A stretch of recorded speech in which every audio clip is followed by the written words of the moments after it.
We're doing our series on extraordinary. Pinag-uusapan po natin that ordinary people, but through the process of brokenness, they were able to realize and experience the extraordinary God.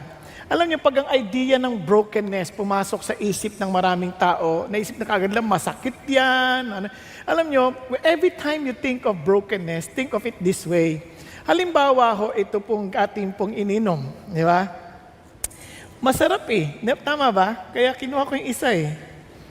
Now, what I'm saying is, hindi nyo naman ito ma-enjoy kung hindi naman nag-process ng brokenness yung grapes. At hindi nyo rin ito maiinom kung hindi mo i-break yung seal. Tama? So, yung process na yun, importante yun. It is a necessary process para ma-experience natin yung totoong ganda at disenyo at yung pinaka-purpose ng gumawa nito. Tama? Ngayon, pag nainom mo na, ang sarap. Di ba? Inggit kayo, ha? What I'm saying is this, yun ang dahilan kung bakit yung issue ng brokenness, it's not something negative. It is something that you are to do. Kasi you cannot avoid it. Parang kahit sa mga binili nyong pagkain, break the seal. Di ba? When you open, lahat ng yon ay importante. Now, kanina, nung nakikinig ako kay Peter Jr., tuwan-tuwa ako kasi he gave us a different perspective on brokenness. Since we are living in a broken world, ito po ang problema. This broken world, people are imperfect, and whether we like it or not, every one of us will somehow experience storms in life. At yung storms na yon, it leads to a breaking experience. Tama, mali?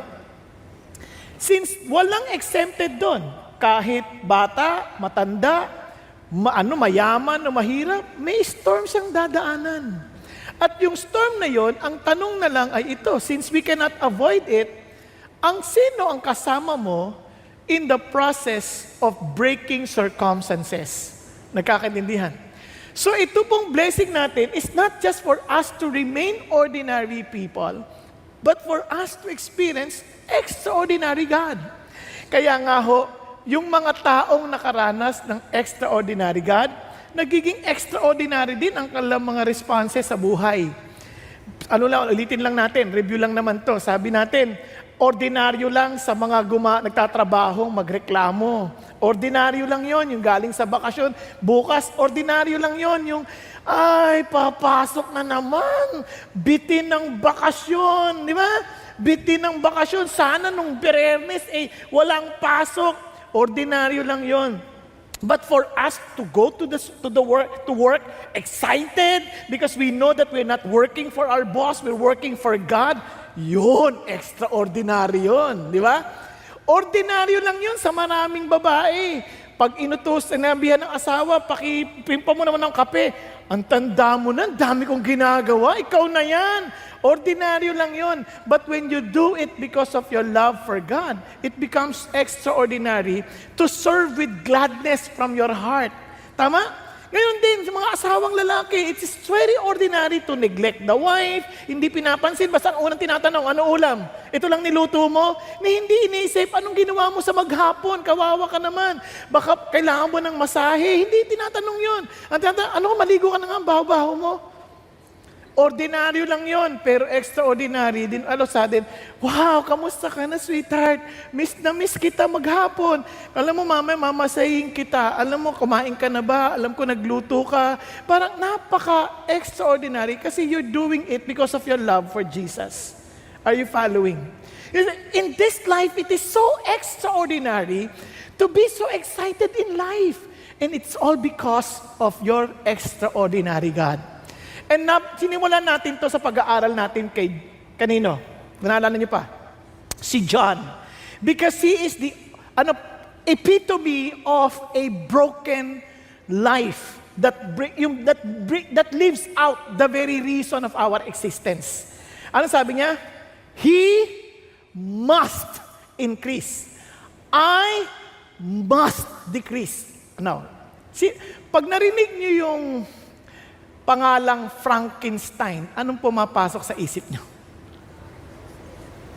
Monster! Naku, sabi niya, monster si Frankenstein! Alam nyo, si Frankenstein ay imbento ni Victor Frankenstein. Isang scientist na napakatalino. Ang ginawa niya, gumawa siya, binuhay niya itong si itong tao na to, tinawag niyang Frankenstein. Bakit siya naging monster? Kasi nabuhay siya, nahiwalay sa pinakadesenyo at dahilan ni Victor Frankenstein. Now, anong ibig sabihin? Kapag tayo ay nilikha tayo ng Diyos, nabuhay tayo ng hiwalay sa pinakadahilan ng Diyos, which is to glorify Him through our lives, we are all becoming Frankenstein. Hindi niyo ba napansin yun? Sa bahay, ang daming Frankenstein. Di ba? Kapag pera ang pinadahilan ng buhay mo, pag kinapos, nagiging monster ka. Anong ginagagas mo? Ubus na ang pera natin! Di ba? Monster na. Tapos sasagot din ng Frankenstein na babae. Dahil wala ka nakang binibigay, galit ka pa! Ganon, di ba? Kaya puro monster na yan. Tapos ituturo ang Frankenstein na anak. Ikaw ang dahilan! Di ka nag-aaral. Yung problema sa inyo! Hindi mo napansin, puro monster. Kaya, are you increasing Jesus in your life or not? Pakisabi mo sa katabi mo. Kung hindi si Jesus ang in-increase mo sa buhay mo, Frankenstein. Oh, di ba? Frankenstein ka. You're a monster. Kaya nga, ang gulo-gulo ng buhay ng maraming tao. Now, inaral natin si Isaiah. Then he saw the holiness of God. He was broken. In that, he experienced the very blessings of the Lord. Ganon din si Jonah. Si Jonah, he tried to run away from God. Sinong kawawa? Siya din. Imagine mo, naranasan niyang kainin ng isda. Naranasan because he was not really broken enough to really experience the blessings of God. And last week, si Pastor Marty, bindes niya tayo by reminding us that when God breaks us, cooperate. Amen? Ngayon, pag-uusapan natin ang panibagong tao sa Bible. Ang pangalan niya ay si David. When you hear the name David, what comes into your mind? Yung unang-una, Sino? Goliath. Goliath. Ang galing mo. Goliath naman talaga eh. Kasi doon siya nakilala. Ito yung bata, mga 15 or 17 years old. Nilabanan si Goliath. He was not afraid to face Goliath, a giant. Pero lahat sila takot. Pero siya, hindi siya natakot. Then let me tell you this. Whenever we think of David, praise God for him. You know why? It inspires many of us. Why? Because all of us are encountering what? Goliath problems. Tama ba? Ang dami natin problema. Problema sa bahay, problema sa opisina, problema sa daan, ang dami natin mga Goliath problems. And sometimes we say, may pag-asa pa ba? No, remember David. Now, itong si David na to, marami siyang accomplishments. Now, just to introduce to you si David, he is Israel's second but greatest king. Now, he rose to power from humble circumstances and amid many difficulties. He captured Jerusalem. He established it as Israel's capital. Unified the nations kasi magkahiwalay yung grupo ng Judah at saka ng Israel, Northern Kingdom, and built an empire that stretched from Egypt to Mesopotamia during 40-year reign. Tapos hindi lang yon. A man of many talents. Can you imagine? A shepherd, a musician, a poet, a warrior, a politician, an administrator. Kaya yung Psalm, ang dami niyang sinulat dyan. Mga awitin na ang gaganda na hanggang ngayon kinakanta pa natin. Minsan, ginagawa na lang natin ng bagong tono. Then, he was a prominent what? As the king par excellence, as the standard for all later kings. In fact, he is a messianic symbol.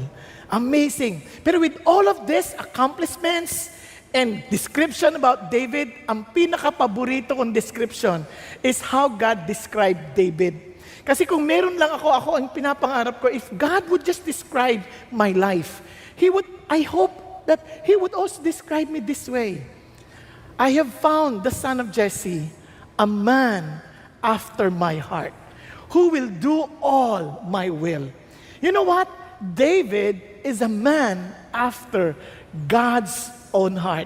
When he was describing David, this guy is a man after my own heart. What does it mean? Was it because he was perfect? Was it because he was, as in, he never committed mistakes? No. It only means that this guy really lived for the heart of God. Ano ibig sabihin? When God tells him, okay, go straight, he will go straight. If God tells him, stop this, he will stop it. Because his heart is burdened with what burdens God. His heart is broken with what breaks the very heart of God. He is aligned with the very will of God. Because he is a man who will do the will of God.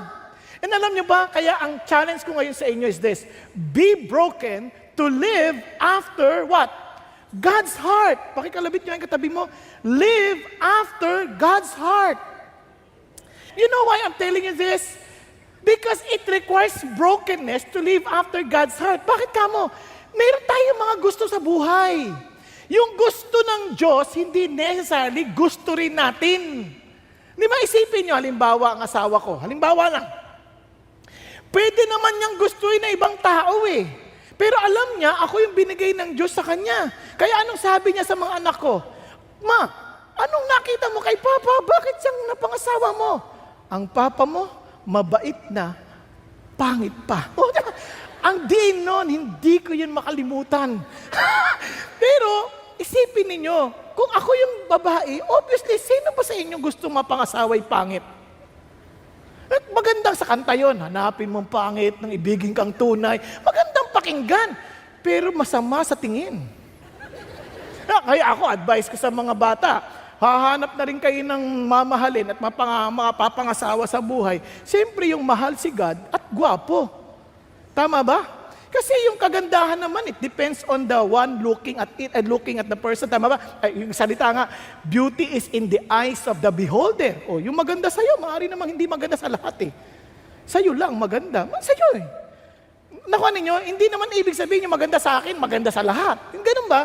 Pero, pipili ka na rin lang naman, siyempre yung gusto mo na rin titigan sa gabi, di ba? Ako mapalad kasi ang binigay sa akin ng Diyos maganda.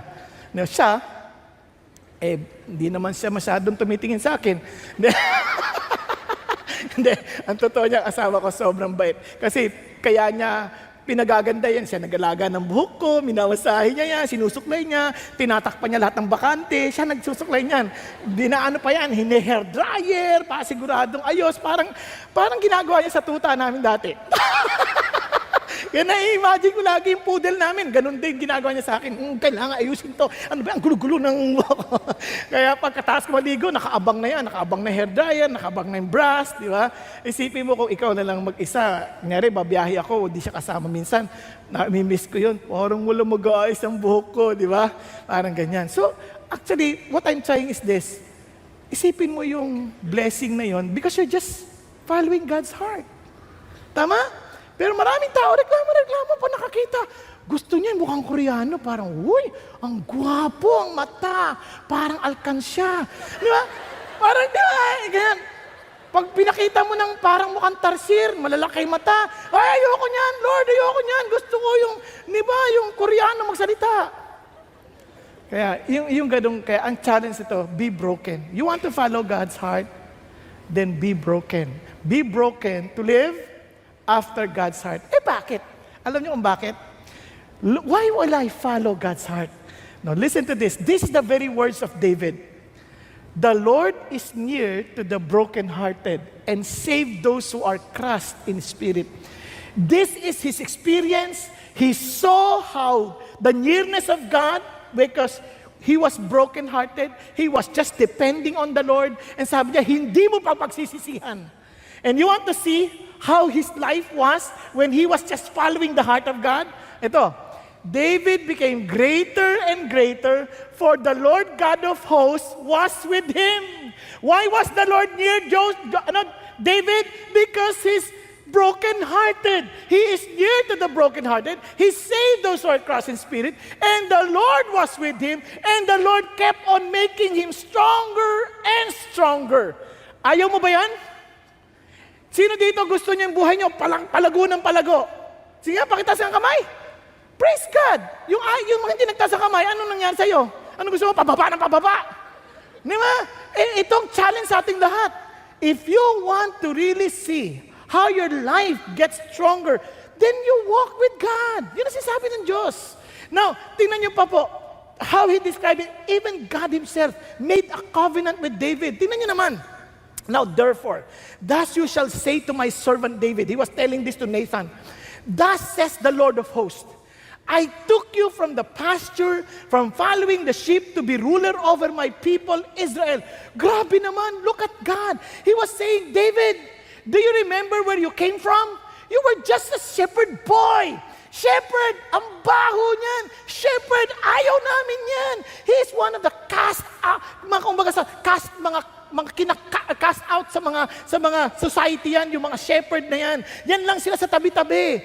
And gusto niyo malaman, the journey from the kingdom, it was not easy. He was from the shepherd boy, before going to the kingdom, he became a fugitive. Then what? Then he became the king. It wasn't an easy journey. Kaya ako sinamahan siya ng Diyos. And yet, look at what happened to him. Gusto niyo makita kung gaano kahirap? Simulan natin when God chose him as a king. When the Lord rejected Saul to be the king, sabi ng God kay Samuel, now the Lord said to Samuel, how long will you grieve over Saul?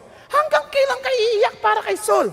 Since I have rejected him from being a king over Israel, fill your horn with oil and go. I will send you to Jesse, the Bethlehemite, for I have selected a king for myself among his sons. Ano utos sa kanya? Samuel, punta ka na doon kay Jesse. Isa sa kanyang mga anak, i-anoint ko. Siguro, kung meron text noon, magte-text agad yan. Jesse, pupunta ako sa bahay mo because God has chosen one of your children or one of your sons to be the next king. Kung ikaw yon, ano gagawin mo? Ang gagawin mo? Mga anak, naku, mag-prepare kayo, mag-ayos kayo, darating si Samuel at isa sa inyo, isa sa inyo, magiging hari. Palagi ko hindi makakatulog pa yan, tama? Nagkakaintindihan? Kung hindi nyo kayo makarelate, parang ganito yan. Noon, pagka dumating ang hapon, ano siya sabi? Tago! Hapon! Ngayon, hapon, anak bihis. Bihis, dali. Naintindihan niyo na? Ito ngayon. Sabi niya, mag-prepare kayo. And imagine when he started looking at the children, would you believe, yung tatay ang unang mag-iisip who would be the qualified, tama?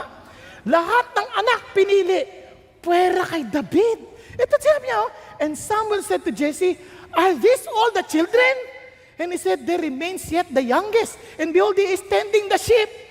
Nung gabi pa lang, mag-prepare kayo, maligo kayo, ha? Mag-prepare kayo. Ikaw, David, ikaw mag-alaga sa mga tupa, ha? May bisita kami. Yung mga kuya mo, mga kapatid mo, may bisita. Ikaw, doon ka lang, ha, sa tupa, ha? Wala kang karapatan dito. Imagine the feelings. Pero si David, walang kaproblema. What I'm trying to say is this. Kung kayo kaya, hindi kayo pansinin sa opisina, pag may promotion, hindi ka iniisip, kapag ka sa trabaho, hindi ka naiisip, ang naisip, iba lahat. Pero, tuloy ka pa rin. Tuloy ka pa rin. Because people may not see you, but God sees you. Hindi importante how God looks, how people looks at you, how people look at you. Ang importante, how God looks at you. Are you following? Maaring sa bahay, you don't feel na ikaw ang favorite. Well, hindi ako paborito sa bahay. Paborito ka, hindi mo napansin, ikaw lagi pinapagalitan, ikaw lagi inutusan, paborito kang pagalitan, paborito kang utusan. Ayaw mo ba niyan? Hindi na ako pinapansin. Parang pag may bagong damit, sila lang ang binibilan, ako hindi.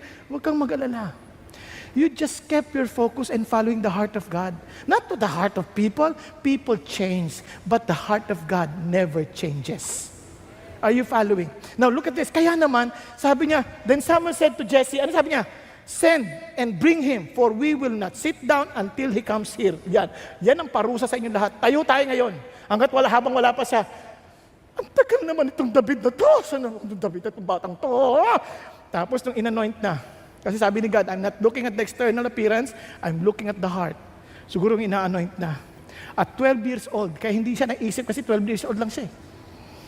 Binuhusan ng ganyan, sabi ni siguro ni Samuel, you will be the next king. Kung ikaw yun.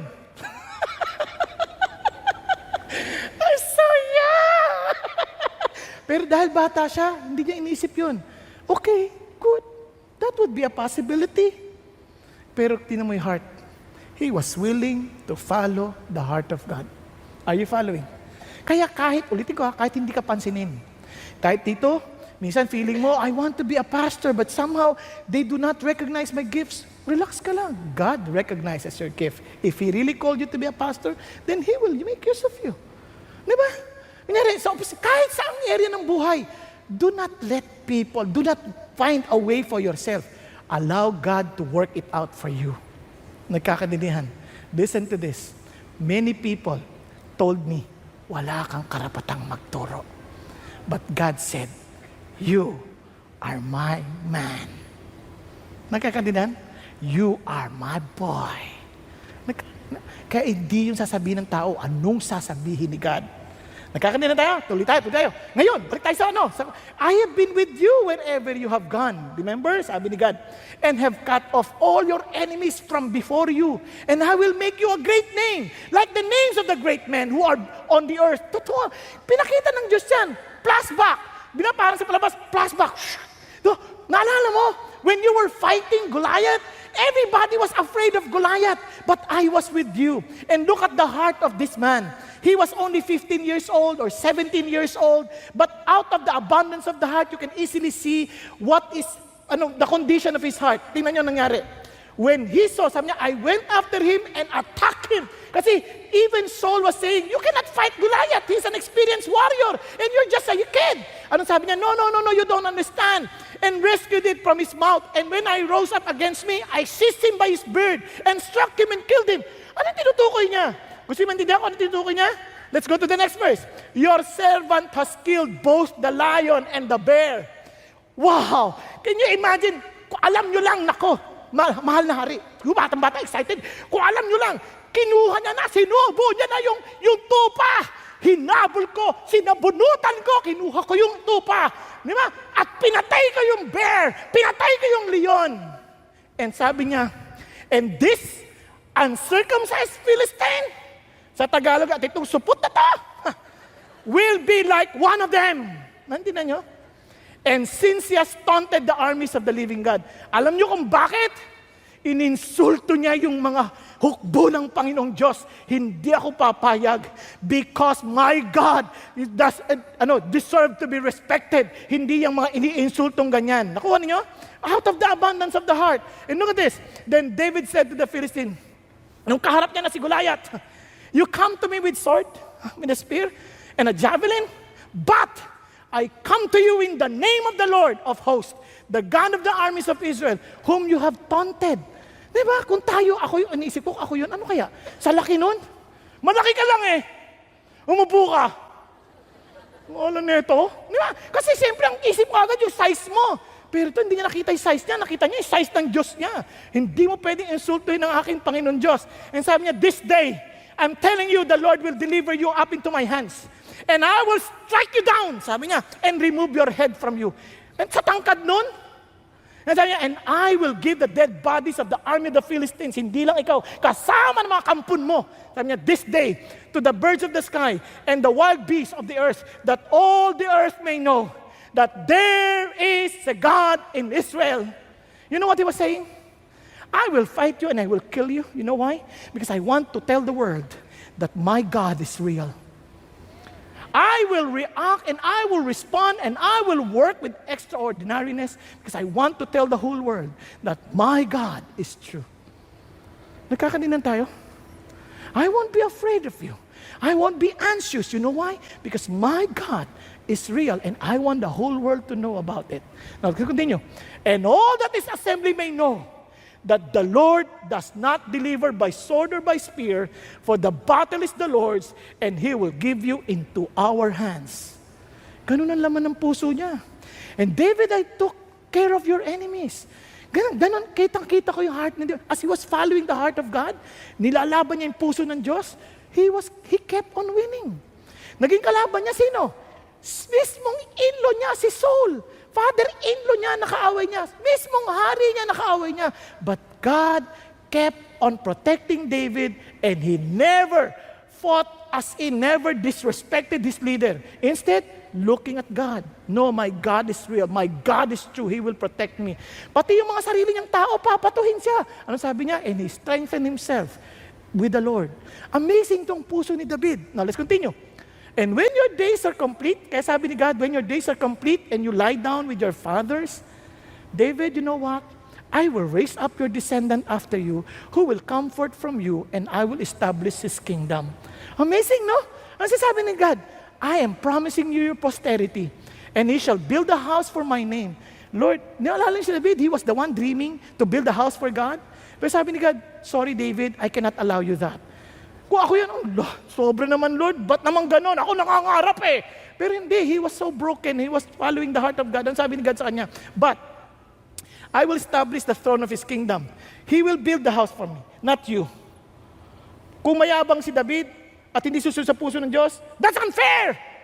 I thought of it, not him! But hindi. Lord, okay. Sabi niya, and I will be a father to him, and he will be a son to me. When he commits iniquity, I will correct him with the rod of men and the stroke of the sons of men. But my loving kindness shall not depart from him, as I took it away from Saul, whom I removed from before you. You see, David, because you've been walking with me, because your heart is after me, I'm telling you, I rejected Saul, but you will remain serving me. Sarap, no? Now sabi niya, your house and your kingdom shall endure before me forever. Your throne shall be established forever. Ang sarap. Why? Because this guy is broken to live for God's heart. Kaya sabi, your word is a lamp to my feet and a light for my path. Paano mo nalaman na talagang you are following the heart of God? Seryoso ka sa salita ng Diyos, tama ba? Kaya ngayon, your word is a lamp to my feet. Hindi mo yan binabaliwala. You meditate on it, you study it, you read it, you apply it in your life. Nakuha ninyo yung sabihin? Pag-isipan niya mabuti. Seryoso sila sa bagay ng Diyos. They do not take God as in lightly. Seryoso sila, inaalam nila. Alam niyo marami sa atin, hindi tayo ganun kaseryoso, and yet we want God to bless us. Tapos pag nangyari sa ating problema, sinisisi natin ng Diyos. Pero tanongin natin, are we really serious to know His Word? Are we really serious to know what is in His heart? That we will follow His heart? Minsan hindi naman eh. We're not asking God when it comes to looking for a partner in life. We're not asking God when we are in terms of our business. We don't even meditate on His Word to know so that our path would be guided. Nasusundan niyo po? Hello? Pakisabi sa katabi mo, are you really serious to follow God's heart? Now, if you want God's blessing, listen to me. Then get serious with His Word. Pero ingat tayo. Ibig ba sabihin si David invincible? Hindi. Tingnan niyo sabi ni Lord. If you think you're standing firm, be careful that you don't fall. Now listen. Si David, with all of his victories, with all of his cries before God, I'm telling you, he is still a man with a feet of clay. Tao pa rin siya na mahina, pwedeng matumba. Kahit tayo, we might meditate and worship. When you look at the pastors, when you look at other Christians, don't ever think na, itong mga to, they're serving the Lord. Wow, I praise God for them, and they will surely be victorious. They are more than conquerors in Christ Jesus. Amen. But, take heed, hindi sila invincible. Nagkakaintindihan. Other Christians, katabi mo, hindi siya invincible. Tatay mo, hindi siya perfect. Nanay mo, hindi siya invincible. Mga anak mo, nag-aatin ng elevate, hindi sila invincible. Are you following? Why is that necessary? Now, tingnan niyo po. Because if you want to follow God's heart, listen to this. You know what the heart of God hates. And you also know what the heart of God loves. Nagkakaintindihan? Sin is serious, but God is gracious. Alam niyo, sa maraming tao, they take sin lightly. Hindi kasi nila naintindihan ano itsura nito. Let me repeat. Alam niyo, nagkakatuwa lang kasi si David Platt also came out with a preaching na ang kanyang outline is sin is serious, God is gracious. Eh, hindi ko naman po inaasahan na magkakapareho kasi nabasa ko lang siya kanina. May sabi ko, nonetheless, I want to acknowledge kasi baka mamaya sabihin nyo, kinopya ko. Eh, meron siyang libro, ako wala. Okay? Nakakaintindihan? Eh, alam niyo naman mga Christian, napakabait. Hi! Plagiarism! Diba? Relax lang. Ang totoo niyan, ang idea hindi naman solo ng isang tao. Nagkataong na isulat ng isa, hindi nasabi ng isa, pero hindi necessarily kinopya ang isa't isa. Nagkakaintindihan tayo. Okay? Kaya ingat lang tayo. Sin is serious, God is gracious. Listen to this. Here is David. Panalo, relax, and the moment na nag-ano ka lang, parang hindi ka nag-ingat following the heart of God. Ingat ka, tingnan mo. Then it happened in the spring. Anong dapat meron sa spring? At the time when kings go out to battle. From the very heart of God, saan ang mga hari at that time? He was supposed to be in the battle. That David, instead of going to the battle, the very heart of God, for him to fight, David sent Joab and his servant with him, and all Israel, and destroyed the sons of Ammon, and besieged Rabbah. But David stayed at Jerusalem. Anong ginawa ni David? Sa halip na nandun sa trabaho, lumalaban, natulog. Parang yung mga nag-oopisina, ay, tinatamad ako pumasok, sick leave na lang. I am not feeling well. Anong pasakit mo? Puyat. Ganun lang. Pero walang karamdaman. Kaya isang araw o 2 araw lang ako a-absent. Kasi pagkatatlong araw na, kailangan ng medical certificate at delikado yun. Sasabihin lang, magsisinungaling ako. Sa totoo lang, hindi mo kailangan ng 3 araw para magsinungaling. Doon pa lang sa simula, nagsinungaling ka na. Nagkakaintindihan tayo? Hello? Now, hindi kita kinokondena. Okay lang, relax ka lang. Mamaya. So si David stayed in Jerusalem. Ang problema, hindi mo naintindihan anong pwedeng gawin sa'yo ng diablo. Paglalaroan ka na, nagsimula ka na maglaro, eto, magpepiestahan ka na ng demonyo. Now when evening came, David arose from his bed. Now listen to this. Pag sinabi mong evening sa Israel, hindi yung kasing dilim sa atin.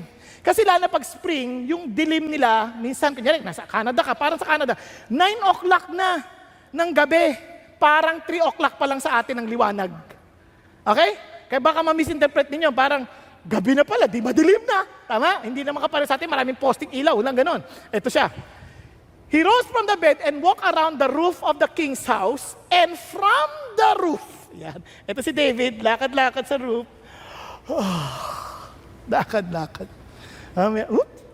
He saw a woman bathing. Sabi, oops, bumalik. Wow! Isipin nyo ang mga Hudyo, lagi nakatakit ang buong katawan yan. Biglang nakakita ka ng binte. Hita! Baywang! Naintindihan nyo? Bakit naman ngayon ka pa nagpakita? Pag-isipan nyo mabuti. And the woman, hindi lang basta woman, he was very beautiful in appearance. Parang sa mga lalaki, jackpot! Naintindihan ninyo? Parang ganda. Para mababaro ka, ganda babae.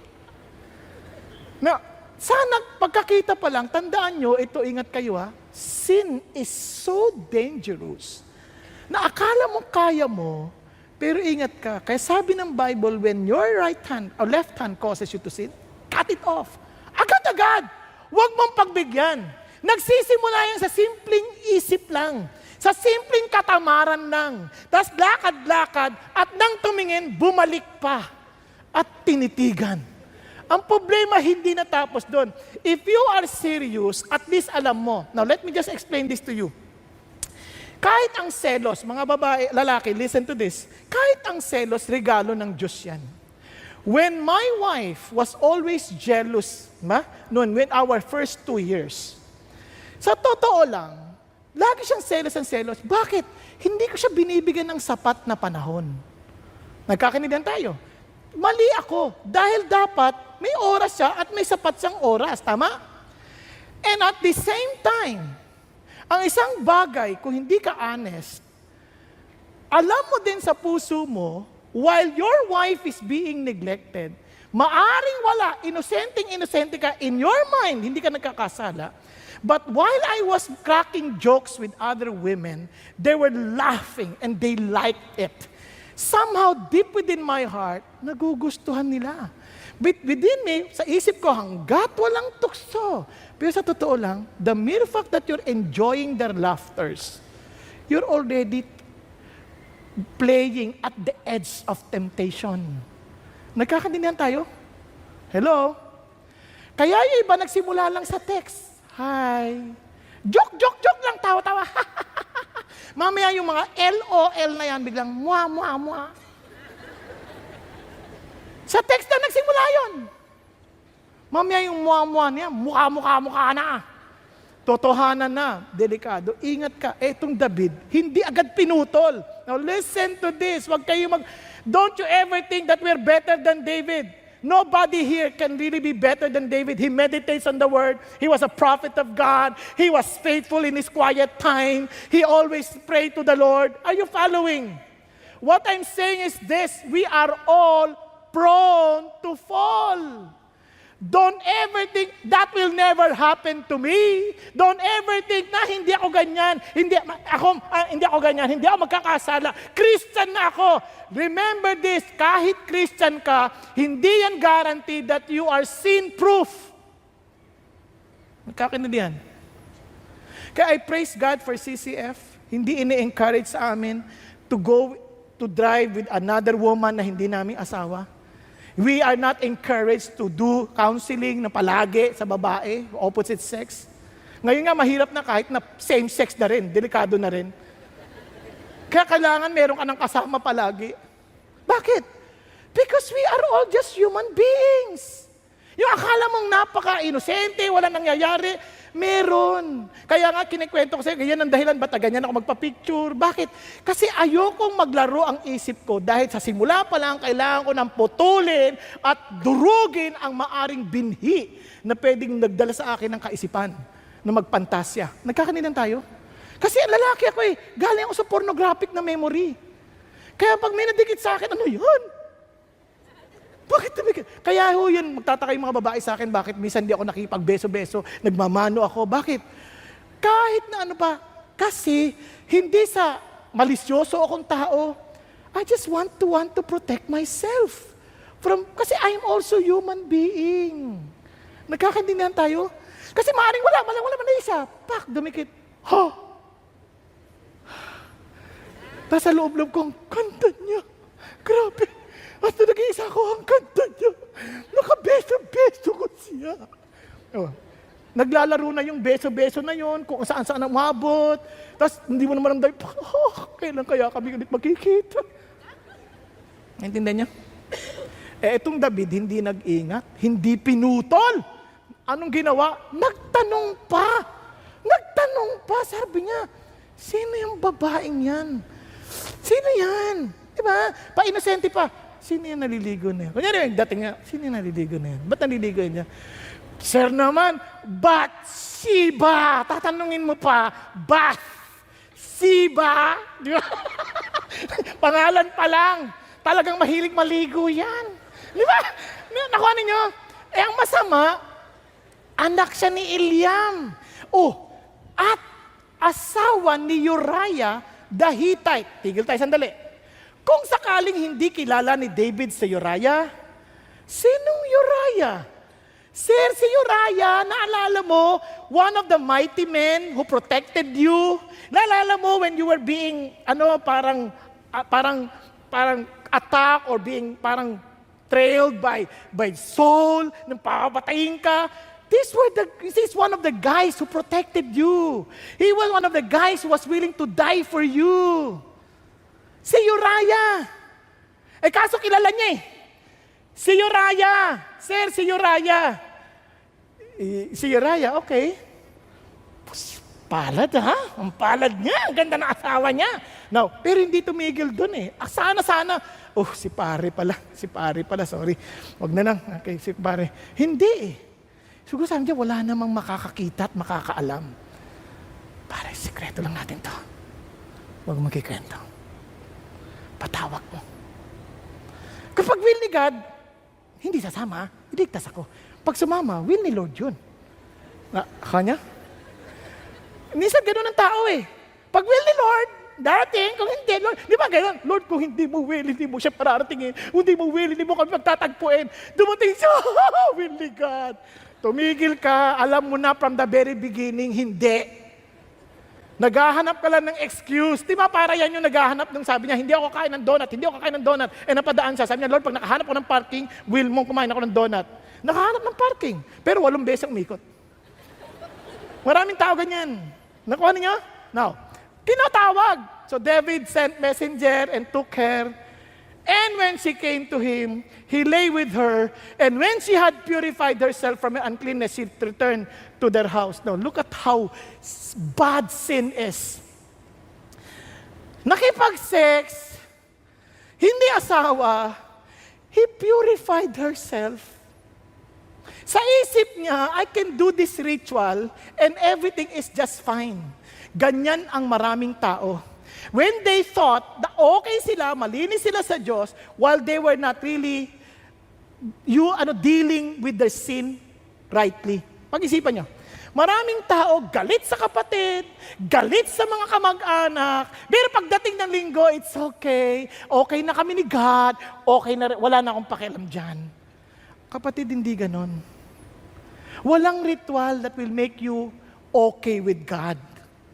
You have to fix the real issue.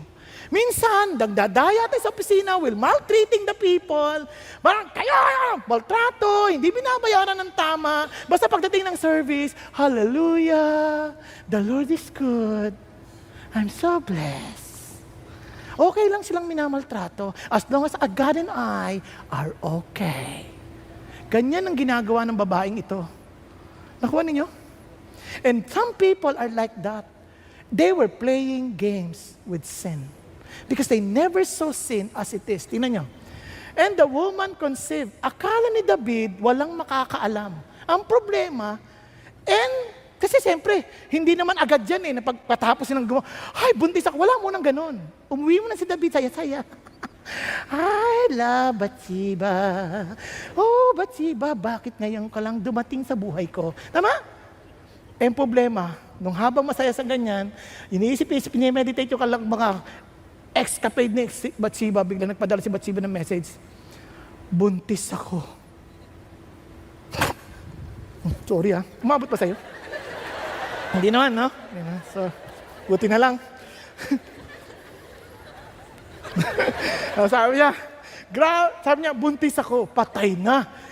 Biglang, ano ba to? Paano na yan pag nalaman ni Uriah? Paano pag nalaman nilang lahat? Yari ako, tanggal ako bilang hari. Yari ako, naku, patay na to. You begin to think of the consequences. You begin to think of I would be removed from office. I would be taken away from my kingdom. What? I would be embarrassed. People will talk about me. How bad I was. Imagine, he is my friend, Uriah. He fought for me. He gave his life for me. And look at what I did. No, this must not be done. This must not be exposed. Plan A. Patawag si Uriah. David sent Joab, say, padala mo si Uriah dito. Plan A. So Joab sent Uriah to David. When Uriah came to him, David asked concerning the welfare of Joab and the people in the state of the war. Kamusta, Uriah? Kunyari, walang nangyari. Kamusta? Okay naman po yung laban, sir. Medyo lamang tayo. Medyo magandang laban natin. Magaling si Sir Joab. And okay po. Good. Sige, good. That's very nice. Thank you for that report. Well, uwi ka na muna, ha? Uwi ka. Enjoy. Wash yourself. Enjoy. Go home. Ha? Mag-rest ka muna. But Uriah slept at the door of the king's house. With all the servants of his Lord, did not go down to his house. Wow, yung mga kasama siya, hindi umuwi. Napakarangal ng tao na to. Bakit? Bakit hindi ka umuwi? Sir, isipin nyo naman, the ark in Israel and Judah are staying in a temporary shelter. My Lord Joab and the servants of my Lord are camping in the open field. Shall I then go to my house to eat and drink and to lie with my wife? Sir naman, with all due respect, sir, yung boss ko nga hindi natutulog lang sa labas . nakikipagdigma. Tapos ako, sir, magpapakasasa, mag-enjoy sa asawa ko. Sir, hindi ko ata maatim yun. A very honorable guy. Are you following? Tapos sabi niya, plan A did not work. Isip tayo, plan B. Lasingin kaya natin to. So David called him and he ate and drank before him. Nilasing! Doon yung maintindihan, magkaibigan sila. Ha? Kasi para mag-inuman ng hari at saka itong tao na to, ibang close sila. So nilasing and he made him drunk. And inaasahan niyang uuwi ito, punta sa bahay. Hi, Bathsheba, lasing ako. Di ba? Hindi. And lie on his bed with his Lord's servant, but he did not go down to his house. Kahit lasing siya, nandun pa rin yung dangal niya. Nakakainis na to. Sabi ni David, hindi ko pa rin umuwi. Ayaw mo? Ito na lang. In the morning, David wrote a letter to Joab, plan C, and sent it the hand of Uriah. He had written the letter saying, place Uriah in the front line of the fiercest battle and withdraw from him so that he may be struck down and die. Wow! In his mind, kailangan mamatay si Uriah para hindi na ito madiskubre. Tama ba? Sabi niya, Joab, ilagay mo sa pinakamatinding labanan, ha? Saka mo iwan. And Joab followed the instruction pero may konting tweak. Ang ginawa, siyempre kung isa lang siya, iiwanan, obvious na obvious. Bari makita pa ni Uriah. Bakit mo kiniiwan? Mas makikita sa mga mata, you betrayed me. Tama? Si Joab hindi niya mapapatawad ang sarili niya. Kaya ginawa, marami sila. A platoon perhaps. Patay silang lahat. At the report, sabi mo kay Haring David, Sir, matinding labanan, medyo may isang platoon tayong namatay, pero sir, patay din po si Uriah. Si David, pwedeng magalit, pero nung lalaman niyang namatay din si Uriah, at alam din ni Joab, kaya sinabi ni Joab, sabihin mo rin ha, namatay na si Uriah. Eto ngayon, sabi ni David, sabihin mo na lang kay Joab, do not let this thing displease you, for the sword devours one as well as the another. Make your battle against the city stronger and overthrow it. So he encouraged him. Ano sabi ni David? In his mind, parang walang problema. Ano sabi niya? Alam mo, Joab, lahat naman tayo mamamatay one way or another. Nagkataong ganito namatay si Uriah. So be it. Di ba? So let not you be discouraged.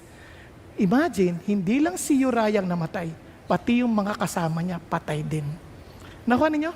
So, iyak-iyak to si Bathsheba. Pagkatapos ng morning days, sabi ni David, parang nagmamalasakit pa. Kawawa ka naman, kaibigan ko si Uriah. Pakakasalan na kita. Nakuha ninyo? Ganun katindi yung kasalanan. Ang problema, hindi nyo pa nakikita talaga yung ilalim. Yan palang nakita nyo yung sa labas. Kung gaano ka-trickery, yung trickery ng sin. Yung akala mo kaya mo, hindi mo pala kaya. Sin is serious. So ano magiging problema? Ito na. With all of this, wala rin. Kaya tuloy tayo. This is what the Lord, the God of Israel says. Ano ba talaga ang problema? Listen to this. Ito ang kasalanan. Para maintindihan ninyo. Kaya marami sa atin nilalaro natin kasalanan kasi we don't really know the real picture of a sin, the real portrait of a sin. Sabi niya, David, I anointed you king over Israel, and I delivered you from the hand of Saul. I gave your master's house to you, and your master's wives into your arms. I gave you the house of Israel and Judah, and if all his hands been too little, I would have given you even more, David. Lahat ng request mo binigay ko. David, hindi lang yon. David, I blessed you. Whatever blessings you have, it came from me, David. At hindi lang, but David, isipin mo kung kulang pa, sabihin mo lang sa akin, I'm willing to give you. Tama? Now listen to this. Everything you're enjoying now, everything you have, your work, your studies, your schooling, those are from God. Hindi yung galing kanino, hindi lang yung magulang mo, Diyos yun. Giving your parents the ability to work and to earn, galing sa Diyos yun. Ikaw, the ability to study, the ability to go to school, galing sa Diyos yun. Are you following? Now, tuloy tayo. Sabi niya, why have you despised the word of the Lord by doing evil in His sight? You know what he was saying? Alam mo, David, ang kasalanan ito, hindi yung nagsinungaling ka, hindi, you despise, yung parang nilapastangan mo, inalipusta mo, yung salita ng Diyos. Parang binaliwala mo yung salita ng Diyos at yung word of this, parang ang galit sa Diyos. Naintindihan ninyo?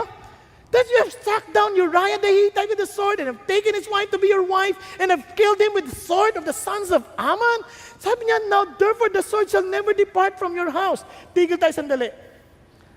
Now listen to this. Maybe akala niyo parang simple lang. Teka. Sample. You did not submit to your husband? Lord naman, normal lang sa amin yun. No. You're despising my word. Nobody in this room would ever dare and say, I hate you, God. We will never say that. But the action that we're doing is exactly expressing that we're despising His word. Yan, Lord, nangopya lang ako eh. Nag-pray naman ako, natulungan mo ako eh. Hindi ako makaisip. Bukas yung papel niya. Answered prayer, di ba? Hindi anak, you're despising my word. Di ba sabing sa'yo, I hate cheating? Lord naiinis ako eh. Naiinutusan ako ng magulang ko, naiinis ako eh. Lord, ano ba, normal lang yun sa mga kabataan. No, you are despising me. You're despising my word because I told you to honor your parents and obey them. Hello? You're talking again at the back, talking as in words, as in against your boss, at their backs. Ang labo ng boss natin, walang ya talaga yan, hindi talaga marunong yan. Anak, did I not tell you to respect your boss and do your work for me? You're despising my word. Naintindihan niyo kung gaano katinding? Hindi, maliit lang naman yan eh. Hindi ho siya maliit. Parang ganito yan yung mga babae sa isang school.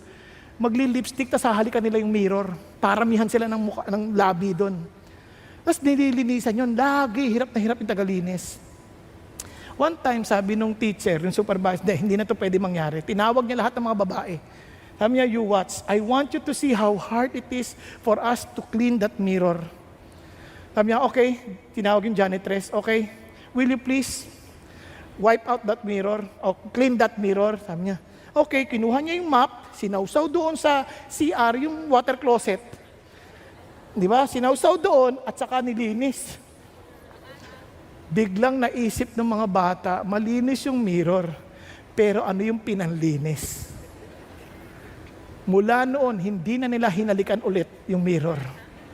Naintindihan niyo ibig sabihin?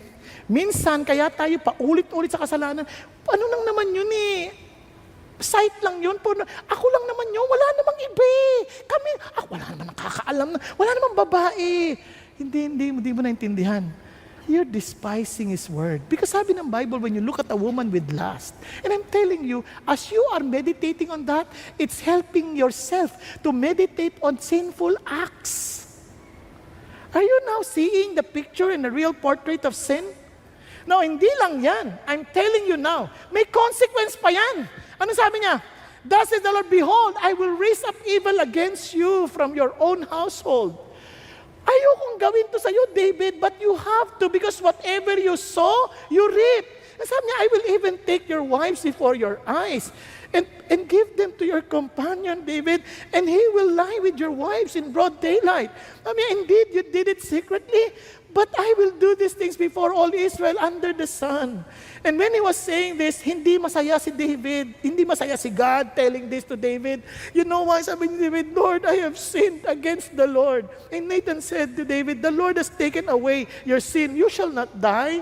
But, however, because by this deed you have given occasion to the enemies of the Lord to blaspheme, the child also that is born to you shall surely die. Ano sasabi ni God?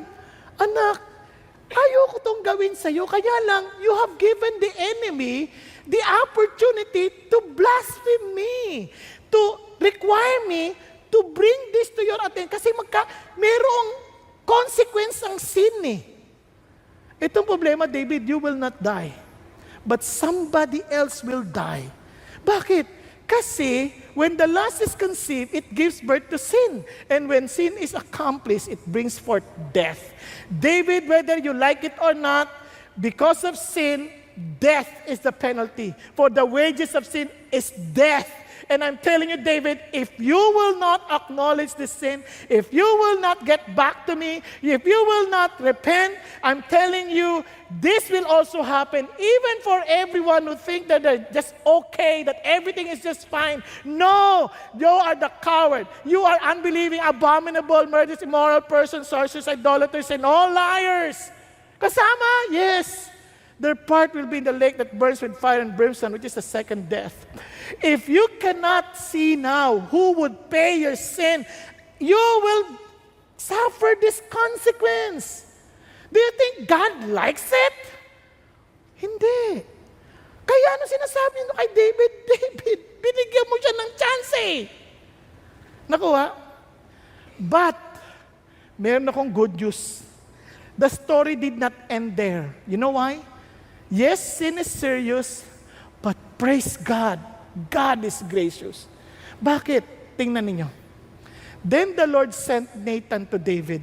Then he came to him and said, David, ito na, nung nagkakasala siya, 1 year later, parang walang nangyari, everything was just fine, he was still in the kingdom, but one day, the Lord somehow rebuked David. Ano sabi niya? Hindi diretso, hindi sabi, David, you're a murderer, you're a liar, you're an adulterer. Hindi. You know why?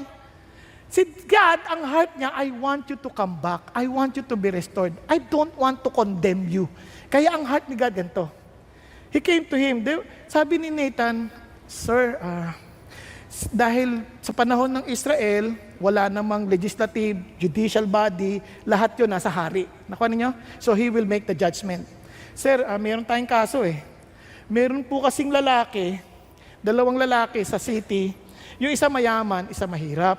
And sir, yung mayaman, ang dami niyang tupa, ang dami niyang baka, ang gaganda pa, sir. Pero lang, sir, itong mahirap naman na to, wala naman siya. Kundi iisa lang na yulam, yung maliit lang na batang-bata pang tupa. And sir, alam niyo po ba, inalagaan niya yun, sir. Pinalaki niya, inalagaan niya, pinakakain niya. Tinuring niyang para niyang anak. Yung mga bata, sir, yung anak niya, tuwan-tuwa sa tupa na yun. And sir, pinakakain nila, mismo tinapay nila. Iniinom nila, mismo sa cup nila umiinom. At sir, natutulog tabi nila. Para siyang anak din niya. Ganun niya kamahal yung tupa na to. Ngayon, sir, di ba sa atin, di ba, pag may nagbabiyahe at may bisita, sir, wini-welcome natin. Itong mayaman na lalaki, may dumating na bisita. Sir, papakainin niya, sir, i-welcome niya. Ang problema, sir, ayaw niyang kumuha sa mga tupa niya.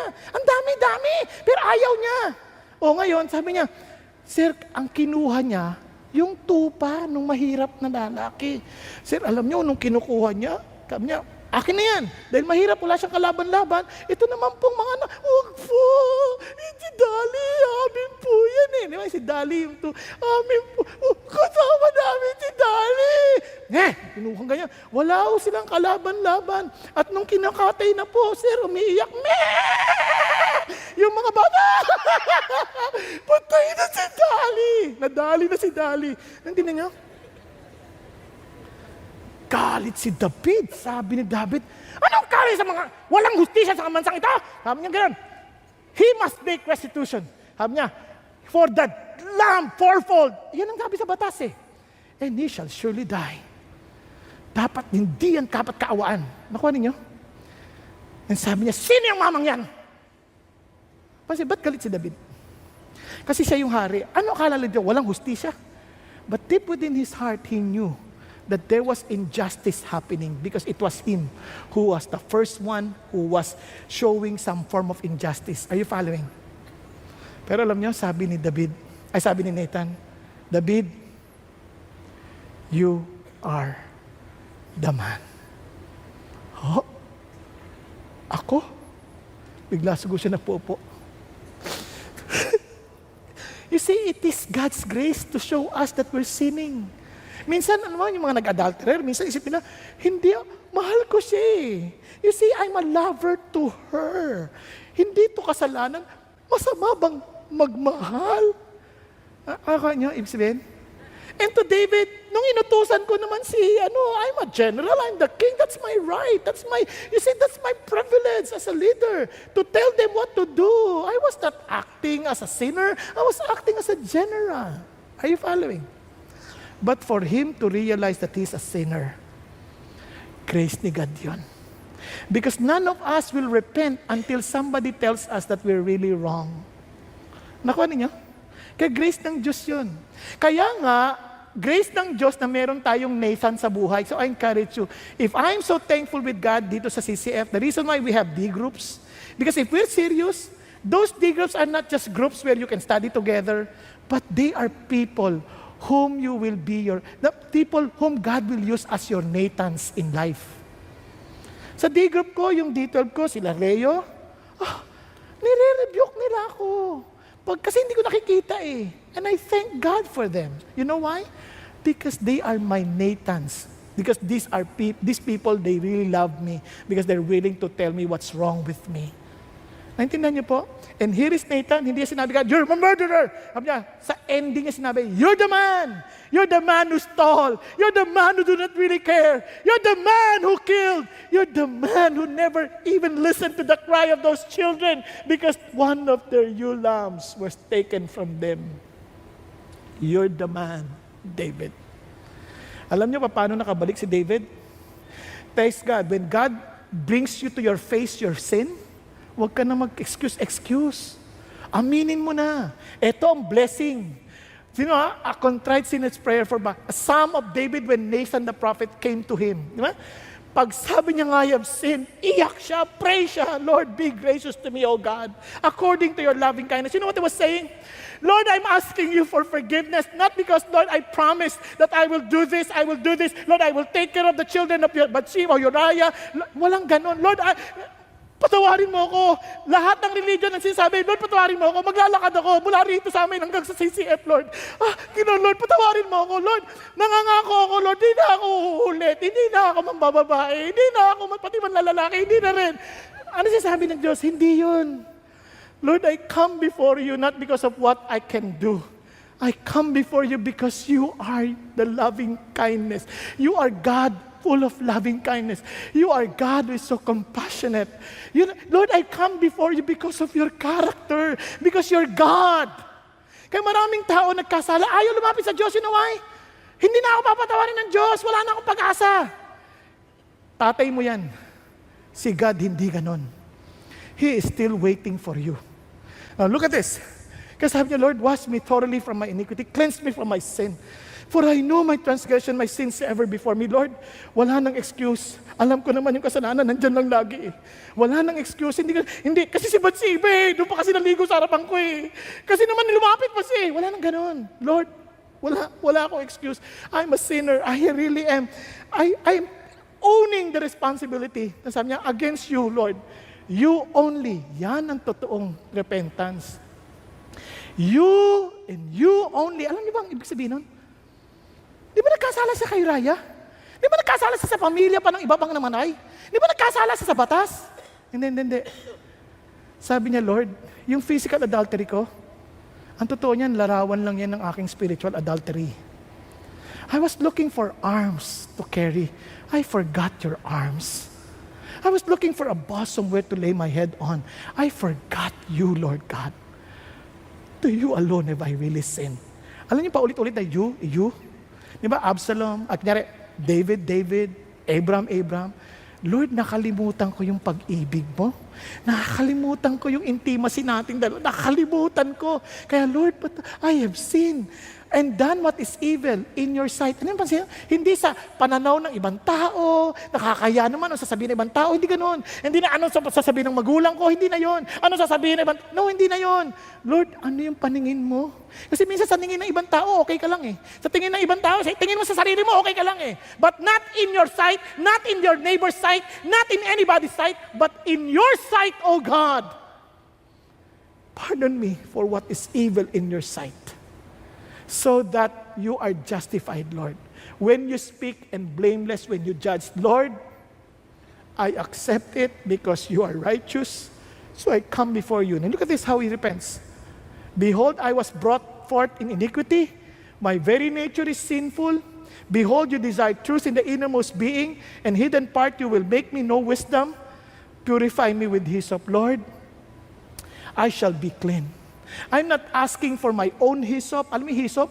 Yun yung tanim na itasaw-saw sa dugo, ipapahid yun sa pinto para palalagpasin ng kamatayan. Naintindihan nyo?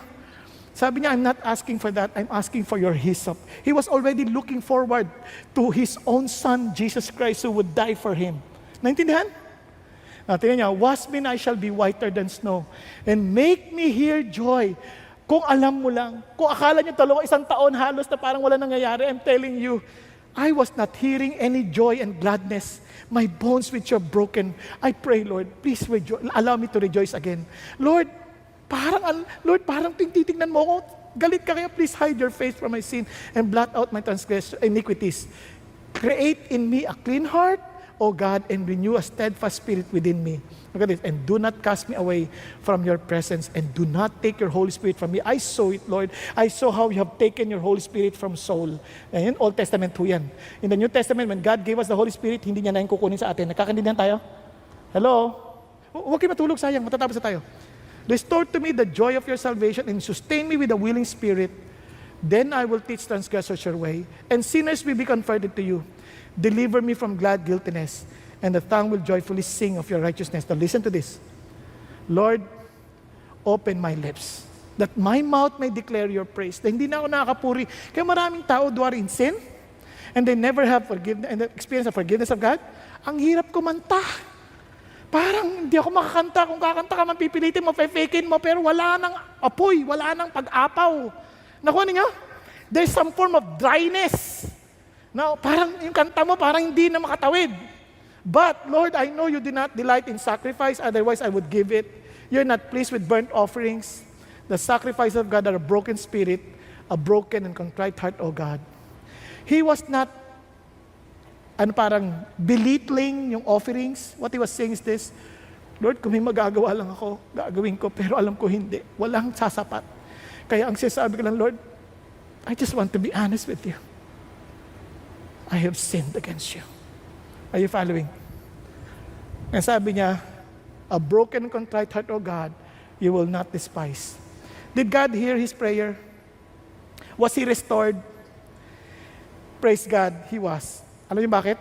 Yan sabi niya, how blessed, anong saya. This was the continuation. Is he whose transgression is forgiven, whose sin is covered. How blessed is the man to whom the Lord does not impute iniquity, and whose spirit there is no deceit. When I kept silent about my sin, my body wasted away.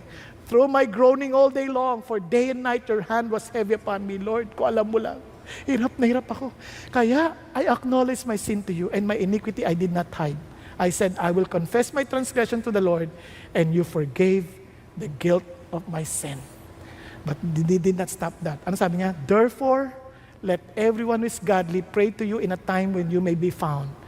Surely in a flood of great waters they will not reach him. Pagdating ng judgment, I would not be judged along with them. Bakit? Because you have forgiven me. You are my hiding place. You preserve me from trouble. You surround me with songs of deliverance. And look at this. And I will instruct you and teach in the way you should go. And I will counsel you with my eye upon you. You know what David said? But Lord, I will tell the world about your grace. And I will tell the sinners how to come back to God. Sarap, no? Siya pa mismo magtuturo. If you have really experienced the forgiveness of God, sasabihin mo pa sila sa lahat. Now listen to this. Naalala niyo, sabi ko sa inyo, may maging mamamatay. Ano sabi ng Lord? Naalala niyo si Pontius Pilate? Ano sabi niya? Behold, the man. You know what he was saying? You are the man, David.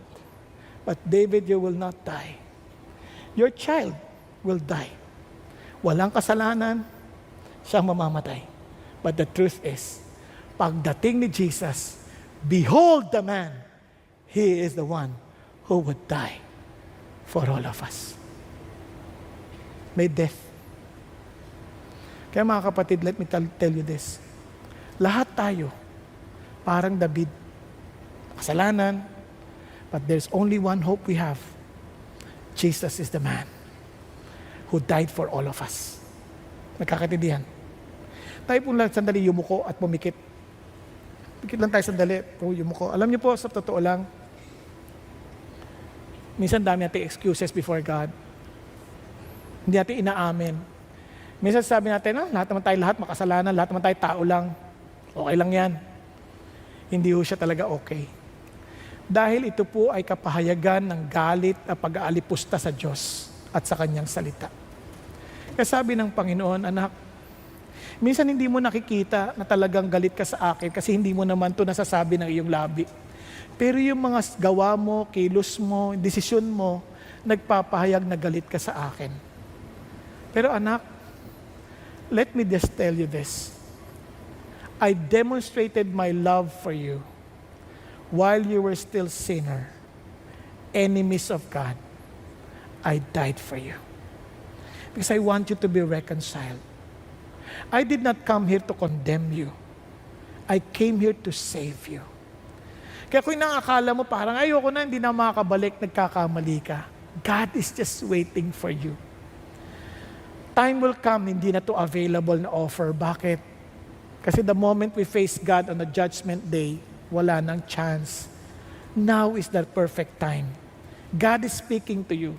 Una, kung hindi mo pa in-acknowledge na si Jesus sa puso mo na yung tagapagligtas, and you're still trying your best to be acceptable to God by your own effort, I'm telling you, that will not be enough. And that will not even be acceptable. You have to be honest enough to admit, Lord, hindi ko kaya.